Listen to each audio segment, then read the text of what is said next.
My best way to put it is like you're cranking a jack in the box, and you're just cranking it, and you're cranking it, and you're cranking it, and you're cranking it, and it might pop out, it might not, but the entire time you're cranking it, you're anticipating it to pop out.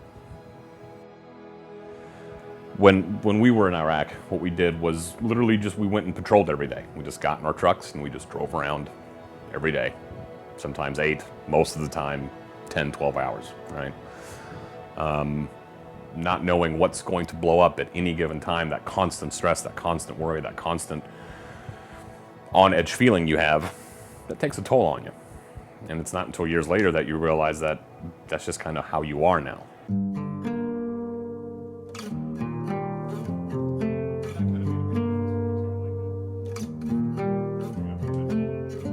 No, you just don't want to admit that you're broke. I mean, at least that's how it was for me. Especially when you're in, this is across the service, but especially in the infantry, in any combat role, you gotta be tough. You gotta be able to brush it off. You gotta be able to focus on the task at hand. And then after the service, the task at hand was go to work every day, make a paycheck, provide for your family, do good at work, and get all your tasks done. And then you didn't really allow yourself a lot of time to stop and do any kind of self-maintenance. So yeah. What helped you, get over the fence?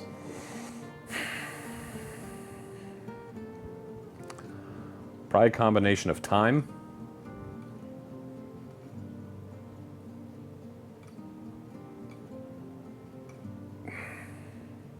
a failing marriage.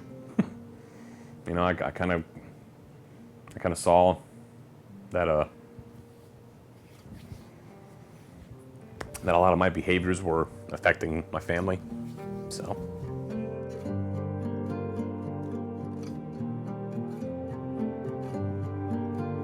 talking to Ruben, that was the easiest part. He wasted no time. I mean, he did all the hard work. I mean, he literally, moments later, I had an email with several different providers that were in my area. And, he said, look, if none of those work out for you, let me know, I'll send you more. If you've got your own provider, and if they're not in our list, we'll put them in our list. And that's something that Camaraderie Foundation does very well, is just make it easy. And there's literally no strings attached.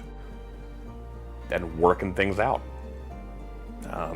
I can't change, and a counselor can't change the things that have happened, but just getting them out and talking them through with somebody, that the amount of processing space that I gathered just from going to counseling, like I'm actually able to think.